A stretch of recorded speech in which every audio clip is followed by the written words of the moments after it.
Welcome to the Art of Independence, a conversation about Wollstonecraft, Cassatt, Van Gogh, and Kaufman. Have you ever wondered why authors make the choices they do? Good storytelling isn't easy under any circumstance, but crafting stories about real people from the past sets an even higher bar. How does an author go from making a story from long ago to one that's relevant and interesting to modern readers?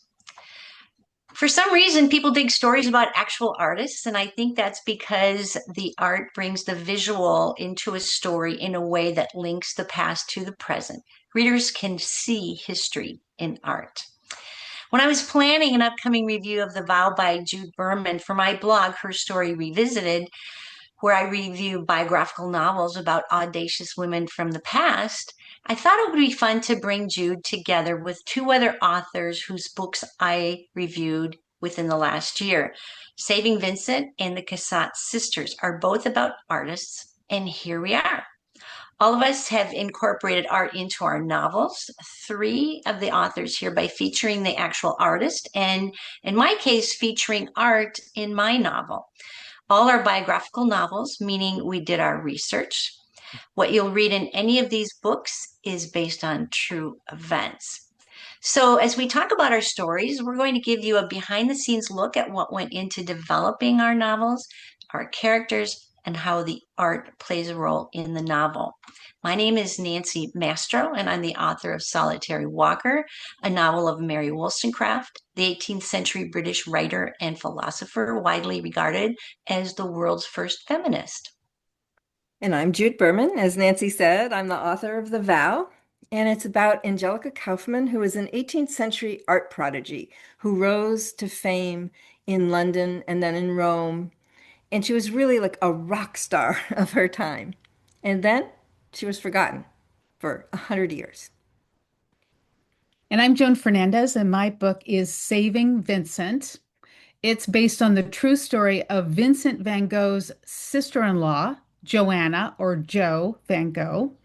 After the deaths of Vincent and his brother Theo in the late 1800s, Jo inherits hundreds of Vincent's paintings, and they are worthless. This is the untold story of the woman who defied the art world to turn a collection of those worthless canvases into the world's greatest artistic legacy. I'm Lisa Groen, the author of The Cassatt Sisters, a novel of love and art, which is about Mary Cassatt, the painter. It's set in Belle Epoque, Paris, from 1877 to 1886. And in the book, I tell a concurrent story about Mary's personal life and also her professional life with the Impressionists. She was one of four women at that time, and I'd like to just say their names: Berthe Morisot, Eva Gonzalez, and Marie Bracquemond. Mary was the only American and she was the only American male or female in the collective. And her sister was Lydia Cassatt, who lived with Mary at the time she painted with the Impressionists. She was her frequent model and her closest companion. So now that you know who's here today, I want you to know that at the end we'll provide a link to each of the books and to each of the authors' websites. But for now, let's get started. And where better to start than with the covers of our novels? Book covers carry a heavy responsibility. A good book cover should catch the reader's attention and indicate the topic, such as in the case of these novels, art, and even be legible in tiny sizes for our phone screens. It's the first stop for our authors. So, authors, what do you hope readers will get from the art on the cover of your book? Jude? Well, so in my case, I made this assumption that the cover of The Vow would be a self-portrait. Angelica, we would see Angelica, and we have a picture here that you can see of what I was imagining, which was, she'd be holding her brush, maybe just a detail of that, but definitely we would see her. And then I got the cover design back from my publisher, and they did not choose a self-portrait. They chose a painting of hers, which is this one you can see here, which is a painting of Ariadne. And the interesting thing was that I already had a painting of Ariadne by Angelica that she did in an earlier time in her life than this one. And it worked into the story as a representation, portraying the theme of eternal love. So all of a sudden now I had this other, painting of Ariadne done later in her life, and I had to create an additional scene with this later painting, and I managed to do it. But the challenge was that Ariadne in this painting doesn't represent the traits of Angelica as an independent woman in the way that I want to stress in the book. So I needed the art to tell us something about her and, Angelica's inner world, and that would work. So I turned it around and I had her talk about the contrast between her and Ariadne. And I'll just give you a brief quote of what she says. She's talking about Ariadne here. She says, "She's so unlike me. She does not crave what I crave, nor would she ever make a vow that sacrificed her chances at love. Of course, to paint her, I must understand her. I must feel her heart, even if my own has little feeling left. I must know her sorrow as my sorrow. That, in fact, isn't difficult. Lately, my tears have fallen as easily as hers." So that's the story of my cover. Love that. Love that. So, Joan. so yeah, so lovely, Jude. I really am getting the feeling there. Well, Nancy, as you said, my goal with my book cover, similar to Jude, but with a visual, is for the reader to pause and get a sense of the book by seeing the book cover. And it has to quickly deliver several multiple messages. I want the reader to know that this is about art, that it's historical fiction. It is about a female protagonist, and I want them to associate it quickly with Van Gogh. So today's cover shows a partial view of a Van Gogh painting. It's called Wheat Field with Cypresses. And Van Gogh painted it when he lived in the south of France. And I think many people associate its swirling clouds and that movement in his lines with what a Van Gogh painting is. And so it has a high recognition of feeling like it's something people recognize. Similarly, the typography of the title, Saving Vincent, is reminiscent of Vincent's signature that he had on a number of the bottom of his paintings. And then, if that reader is pausing, I'm hoping that they will see that it's a novel of Jo Van Gogh, because there's her name. So first and foremost, I wanted that cover to have a marketing appeal to create an instant Van Gogh connection, and with enough of a pause that they will examine it a little bit closer. Mhm. Yeah. Yeah, I love that. Lisa, how about you? Yes. So I also wanted the recognition for my cover, and I knew I wanted one of Mary Cassatt's paintings. I also wanted her paintings in my novel itself, which I was very happy that the publisher agreed to do because her artwork is in the public domain now. That was possible. The painting on the cover is called In the Box, which features two women, including Lydia Cassatt on the right. And I thought it was perfect to illustrate two sisters.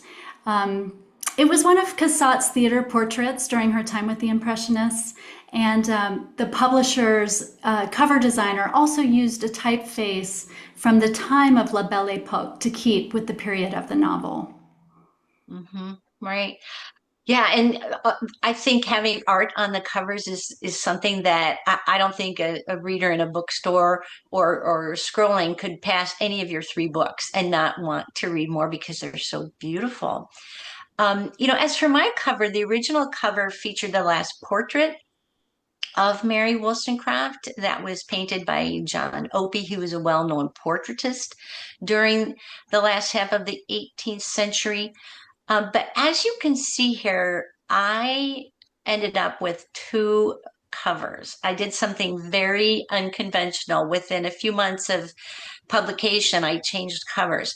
The image on the left is lovely. That's the portrait of Mary, but it felt too academic for a novel. And I realized how unimaginative it was. The portrait on the left has been used in on the covers of dozens of nonfiction books about Mary. So I went with convention and I changed to a woman with her back facing the camera, which I know the headless woman stirs controversy these days. It's been used a lot in historical fiction, which is exactly why I chose it.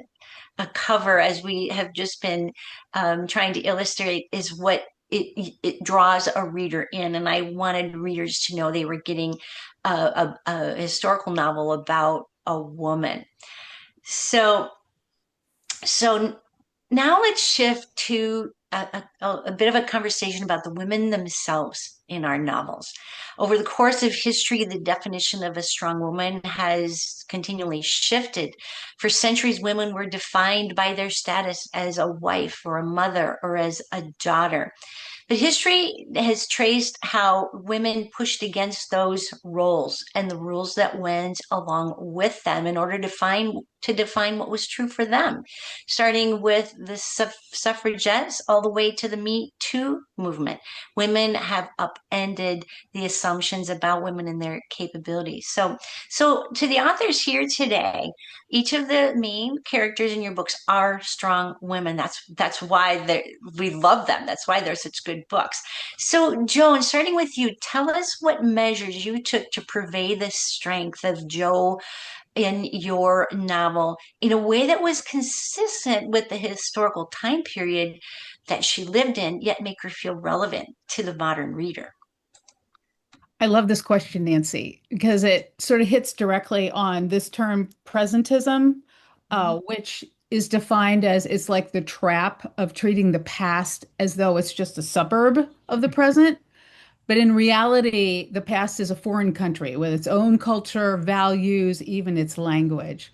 And so the role of the historical fiction writer is to bridge that gap between writing about the past with integrity, but making it relevant to today's present reader. So, for example, as you said, the definition of a strong woman has evolved a lot in our time. Like today, we think about the strong woman through this lens of autonomy, economic independence, resisting rigid rules around gender. But because we are all biofictional, biographical fiction authors. We're writing about real people. So we have to walk this really careful tightrope because we can't impose today's values on historical fiction, on historical figures, because then we lose our narrative integrity. We don't want to impose our values on them. But at the same time, if we are not explaining the past values, we risk alienating today's modern readers who say, why doesn't this individual have more agency? Or even worse, we live in a cancel culture where real offense can take place and be really public. Mhm. So let me explain what this means when it came to the work that I did regarding Jo Van Gogh in my book. And so I needed to look for a way to represent her agency in that what was had integrity with the times that she lived in. So Jo was pushing against a male establishment of art dealers as a woman, and that was really at odds with the times that she lived in. But her modern motivation might have been something like career ambition. But I can't say that in my book because honestly, in my research, she never wrote or thought in those terms. Instead, she had agency, I believe, in her era that had to do with legacy. And this was important for Jo because she was a single parent. Her husband died when her son was just a year old. So as a widow, her son's future and his social status was entirely on her shoulders. Without an inheritance, her son's education and professional avenues would be severely limited. And furthermore, though, what was to her advantage, as a widow, she actually possessed unique legal property rights that a married woman at that time would not. So she owned those paintings and she had the impetus to want to make them valuable on behalf of her son. That was what I might call a crack in the system. She could have agency with those values in mind. So my job as an author was to braid those sort of authentic realities for her into her dialogue and her thoughts. And by anchoring her motivation in the high stakes of her world rather than ours, today's reader understands her choices. And it bridges the gap between eras. And ultimately, I hope it builds genuine empathy for what Jo went through. Mhm. Yeah. I really ran into very similar kinds of issues in writing The Vow. I wrote the first draft, you could say, in the pre-Me Too era. And my mindset at that time was I'm just going straight with, you know, sticking to the culture that Angelica lived in and showing her the way she would have appeared, not in a suburb, as John was saying, but really like sticking to that country the way it was then. And what ended up happening was that I had beta readers, my early ones, who didn't like her. She wasn't a strong enough woman for them. And they were like, she's just not likable. And how could she fall for that crook? And, how could she do some of these things that she did that they were judging her from, from the suburbs, from our current view. And so I had to deal with that. And I tried to explain to those people that those were different times, and that alone didn't work. So I went back and I did more research. And I actually found that she is considered a proto-feminist, Hmm. which is there before, the mother of feminism, but the early feminists who didn't know they were feminists, you could say.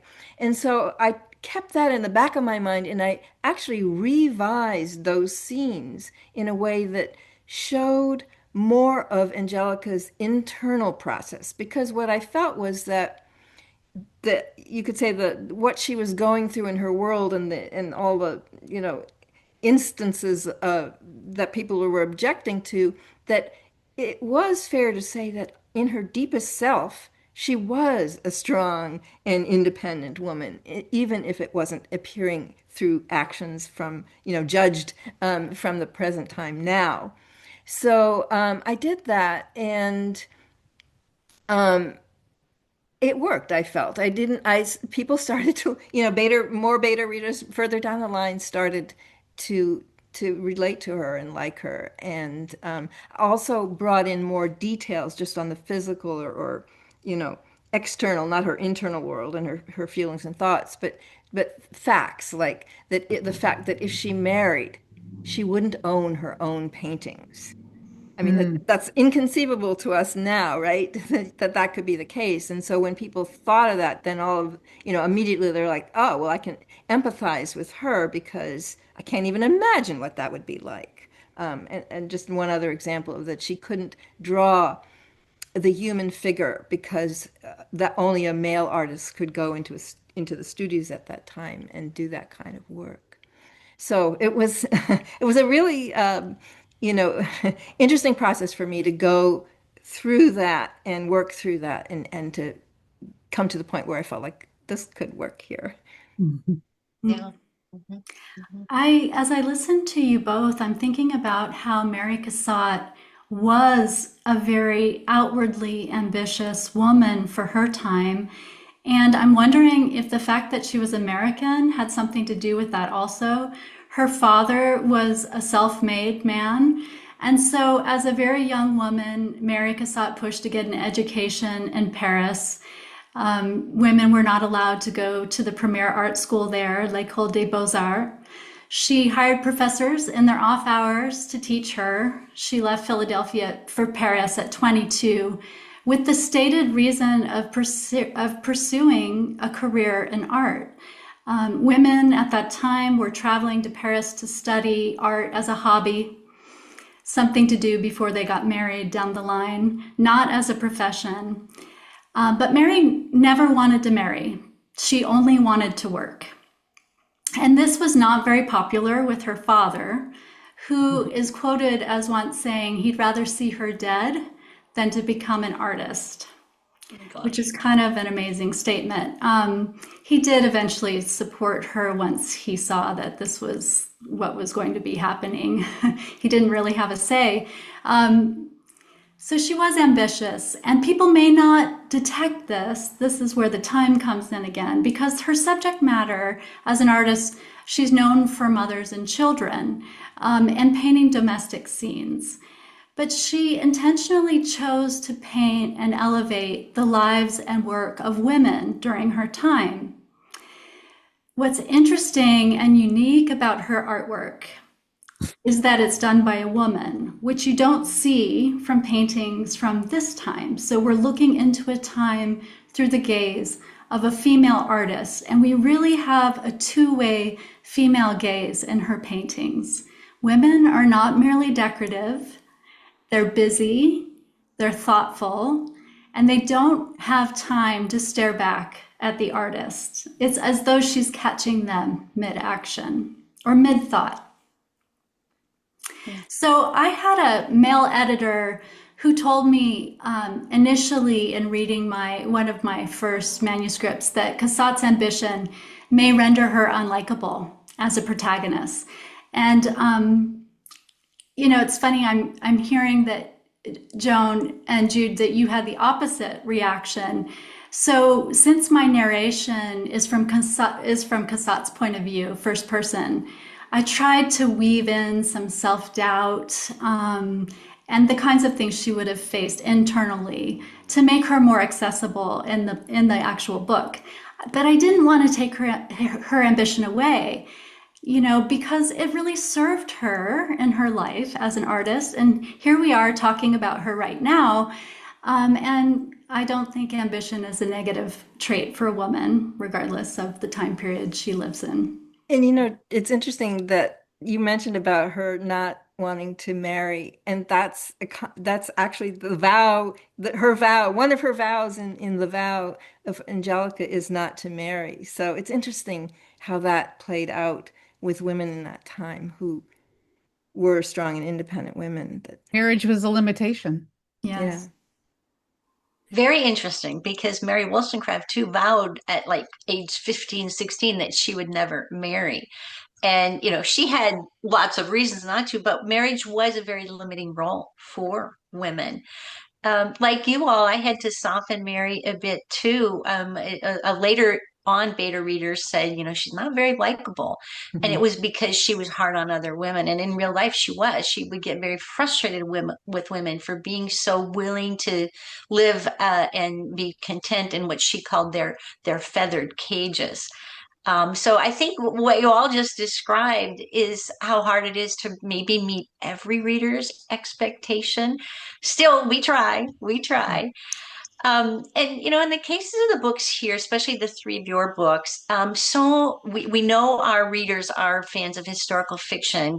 They learn about the past through stories, but you are authors who are also attracting art history fans. And so I just want to pose to all of you, what did you do for your art loving audience? Maybe Lisa, you want to start us off on this one? Sure. It was very important to me to get the facts right about Cassatt's life and career. But after laying those facts out on a timeline, I also put her paintings with the Impressionists on the same timeline. And as I studied her artwork, I perceived details from her life story emerge in my imagination. I mean, this is the contract with historical fiction, that we connect the dots with our imagination. And so in this regard, I call my novel ekphrastic, which just means that it was informed by the artwork. In her paintings, I felt we have direct access to her heart and mind. It's a kind of journal, in a sense, an artistic journal. So the way I perceived her relationship with her sister Lydia, especially, came from gazing at her art. Lydia Cassatt modeled for Mary often during this time. Mary's love for her sister just leaps off the canvas. And I began to wonder, after studying her paintings during the time, this is a time when she uses the brightest colors of her career. There's a sense of optimism, of just sheer joy. And I wondered if she might have been experiencing romantic love as well. It's interesting when you're saying that, Lisa. I did it sort of the other way around as far as the relationship between the artwork and the story, in that I had the timeline for Angelica's life, and I organized the book around that. And then only afterwards, I checked which paintings she did when and added them. Part of that also was because I started writing before there was the internet, and I didn't, and it was hard to find some of that information, which then became really easy to find later on.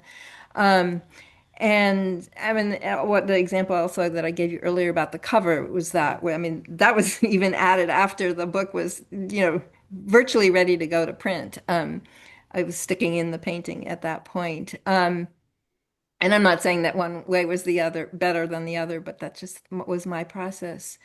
What I did, though, for your question, Nancy, as far as like art loving readers, I think the main thing that I did was to center on the creative process, on Angelica's creative process. And I did that partly by adding like really specific little details that I found interesting. Like there's Egyptian mummy paint that Joshua Reynolds uses and teaches, or brings to her and shows her and teaches her how to use. But I also use my own background as an artist, and just what what that's like for me, and I kind of put that into her mind and words and thoughts as if that was how she would be also experiencing her artwork. For example, the she has these visions of swirling colors at night, and I mean, that was something that happened to me when I was a child. So I just brought that in as something that brings the reader into the experience of what it is to be an artist. Yeah, I think that with both Lisa and Jude's books, I ran to my art books here to look at the paintings of both Kaufman and Cassatt because that's something about art history, right? It just draws us right back to, well, let's now look at the interpretation and then look at the art itself. Well, in my book actually isn't about Vincent van Gogh. It's about Jo, the woman who brought his genius to the world. So I had to really think about how do I incorporate Vincent van Gogh into my book when in fact he's gone. The book starts 6 months after his death. I feature his paintings because they are very much a part of Jo's world. In fact, I list 71 paintings in the book. But that didn't necessarily really bring Vincent's spirit into the book.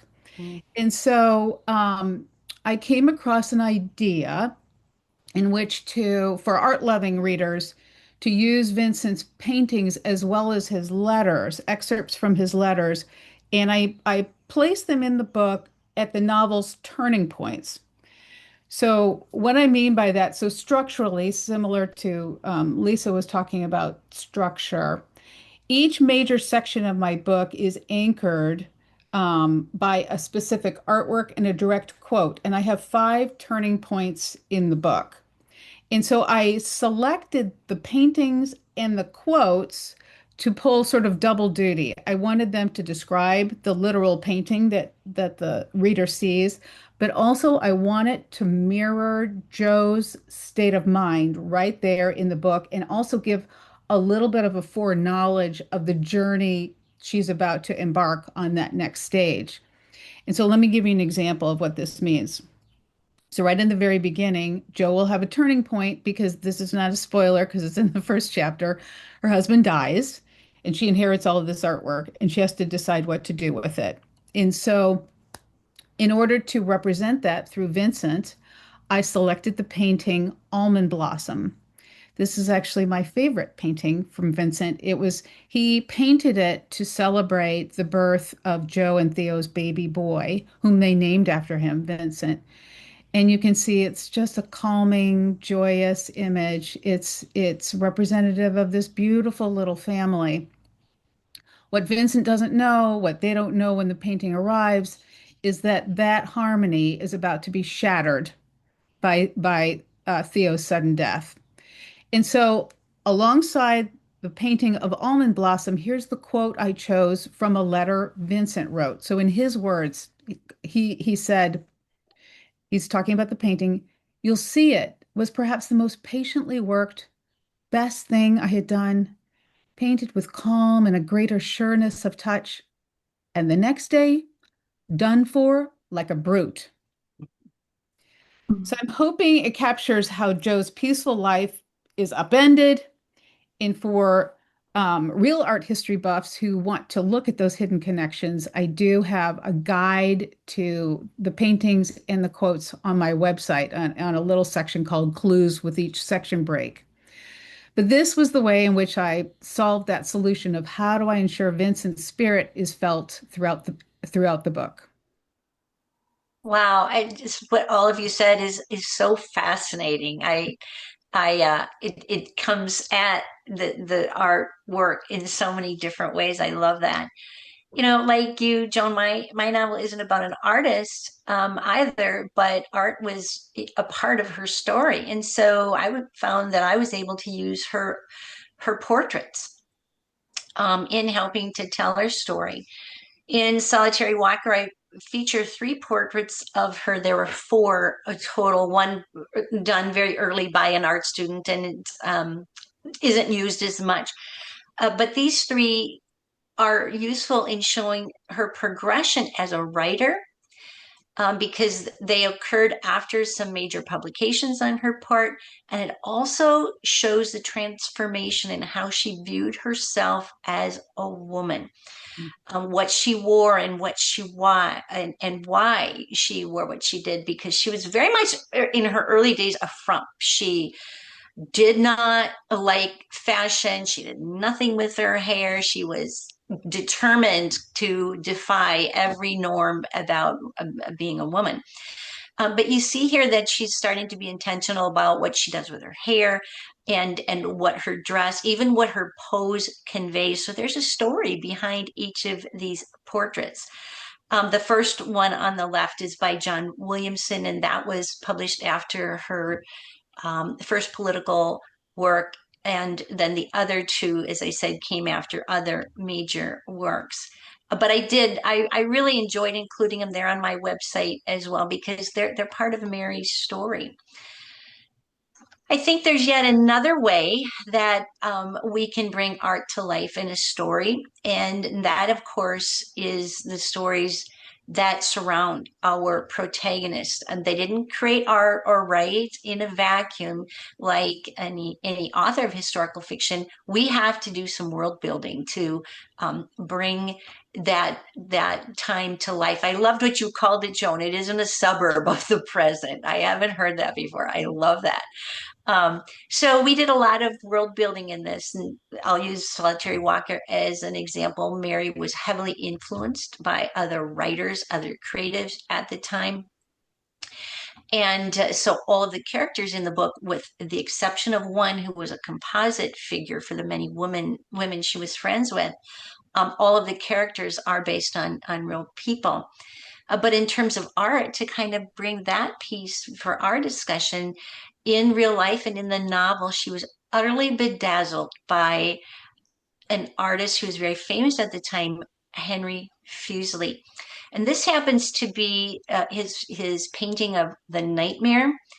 An earlier version of this hung in the dining room of Mary's publisher, and it's one of the first images that greeted her when she moved to London. So imagine being the only woman at a dinner of men, and this painting is literally taking over the room. But I saw it as the perfect motif to use in the novel because the way the woman looks drugged, the book you see, the vial, even the incubus, which is a demon desirous of having sex with a female, it all very much ended up being important and representing an important part of Mary's journey to the self. So it was perfect for bringing the painting in at various critical points because it really tells Mary's story, a part of Mary's story. So, for me and the Cassatt sisters, I also feature the art of Mary Cassatt's peers. And she was influenced very much by the artists who were around her. Nancy, like you were saying, Mary was influenced by the writers around her. Cassatt was known to admire the work of Edgar Degas before she met him. and he reportedly admired one of her paintings exhibited in the salon before ever meeting her. I wanted to show the breadth and the diversity of Impressionist approaches in my novel and how those differences may have eventually led to the collective's undoing. There were artists in the group that painted exclusively en plein air, outdoors, like Monet and Pissarro. And there were those who produced art in a studio, like Degas and Cassatt. I wanted to show how a particular medium, like printmaking, and working side by side with her artist friends influenced Mary Cassatt's art for many years to come. The Impressionists were not always in agreement, nor did they always appreciate each other's work.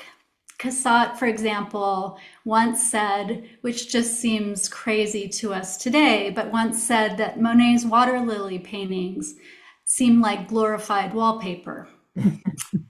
So that's kind of a devastating comment, but in her mind, I imagine that painting, those paintings must have felt very modern to her. So, Yeah. Angelica's world was cluttered with other artists. I mean, and honestly, a lot of them more famous through history than she was. And so I mean, I didn't even have to work to include them in the book. They were just all part of her world and all there. I was absolutely amazed, Nancy, that when I first read your book to see that Henry Fuseli is in both our books. And I mean, nowadays he was well known then, but he's, relatively obscure now. So it's just a remarkable, connection between the two books. And even more than that, Angelica was in my book, which I knew, didn't know anything about your book when I read it, was intrigued by Henry's painting that I don't know if it was The Nightmare or it was probably, he did a lot of similar paintings, but it was a painting like the painting that you just showed us. And she referred to it as wild, supernatural, and phantasmagoric. So, and I should say that Henry was her suitor in addition. And so she ultimately rejected him. And then when she did, he lashed out at her and he attacked her paintings. And he pointed to what he called her spineless heroines. As far as we know, those are his, historically accurate words. And in a sense, they do reflect her inability as a woman, as I mentioned before, to study the live human figure and as a man could do at that time. And so the spinelessness came from not being able to have, studied the anatomy in that way. And then to top it off, though, because it wasn't a kind thing to say, I have him screaming at her, I hate clever women. And I found that in my research, which ironically, he actually supposedly said to your Mary many years later, but presumably it was his feeling about all women. And 100%. yeah. So whether it was Mary or whether it was Angelica, that's how he saw them. So there was strife and I mean, that kind of compares with the glorified wallpaper, right? I mean, these artists they were getting along with each other on the one hand, and there was a lot of friction between them too, which actually makes for interesting reading, right? Interesting stories about their lives. On the positive side, I have Angelica, becoming the founding member of the Royal Academy, and all of her the people who she painted, who were, I mean, the Queen of England, and every royal person you could imagine from that time period. So it's Mhm. an amazing world to enter. Well, and I just want to insert something regarding what you said. Like, I think in all of the cases of these women, when they became famous, when they were getting attention, they were they were targeted and criticized and ridiculed and made fun of. And so, that doesn't happen today, does it? Yeah, there are a couple of incidences little bit of a spoiler here, but not too much, with Angelica, where the other artists did what they called cartoons. In other words, it was a way of doing a really negative image of her, and then they're published in the newspaper, and so she's seeing these, you know, that's like one way that their animosity and their disregard for her would show up. Like trolling on social media nowadays. Yeah, it was, yes, right. Now we have memes instead of cartoons. Exactly. Oh, Joan, you must have some thoughts about this too. Well, yes, you're all bringing back to me the insults that Joe confronted because she got so much pushback that she had a public shaming in which this Dutch critic Richard Roland Holst wrote a letter to the editor saying her defense of Vincent was just schoolgirlish twaddle. And so I think it does, to your question, Nancy, it does show the world in which our artists were living in. And now Joe, of course, was not an artist. And so while other artists are mentioned on the page, I think that art lovers instead of the inside, what was going on in the art world, what they'll get instead is more of like a front row seat to the massive business engine that went on behind art selling and art dealing. And at this time that Joe was attempting to bring Vincent's name up, Paris was the epicenter of the art world, much like Lisa describes in her book. There were 30,000 artists in Paris. And so the idea that Joe could bring up this one individual who was kind of had rebellious types of painting techniques was just really an affront to the art establishment at that time. And so readers of my book will get to know some of the movers and shakers in Paris at that time, as well as the Netherlands and Germany. Tastemakers like Paul Durand-Ruel, who ultimately made Monet famous, Ambrose Vollard, Paul Cassier, and some feminists like Marie Mensing was one of the foremost feminists of the Netherlands at that time. And so today, these names aren't broadly known, but that for their time, they were incredibly influential. And so the fact that Joe, who was an outsider, she'd never been in business. It was her husband who was a dealer. She had no background in this industry. The fact that she was able to navigate in this powerful ecosystem and convince these gatekeepers, and it took her a long time, but convince them to represent Vincent's work was really the ultimate turning point for his legacy, the reason that we know Van Gogh today. So I think I'm hopeful that art-loving readers in understanding sort of this fierce, competitive, and insulting, environment that Joe was up against, that they have a whole new layer of appreciation for just how monumental her achievement truly was. Absolutely, absolutely. I could talk with you ladies all day about these four women because I think they absolutely illustrate how interesting history is. And I think why people like reading historical novels. And so I want to say this was really fun. Unfortunately, it's time to wrap up. But I think before we go, if your protagonist was here, what would she say to our listeners? What enduring message did she leave behind that you think would resonate with contemporary society? So, as I mentioned, Mary Cassatt never married, and she didn't intend to. But there's a line at the end of my book when she is speaking to herself, and she's reflecting on how much she loves her sister and loves the support of her family. And this is a quote from the back of my book, the last chapter, I think. If I could bend time and speak in my youthful ear, I would tell myself this: if you are truly blessed, romantic love can turn into a love that sustains you, the kind that extends your family. Mm. Beautiful. Thank you.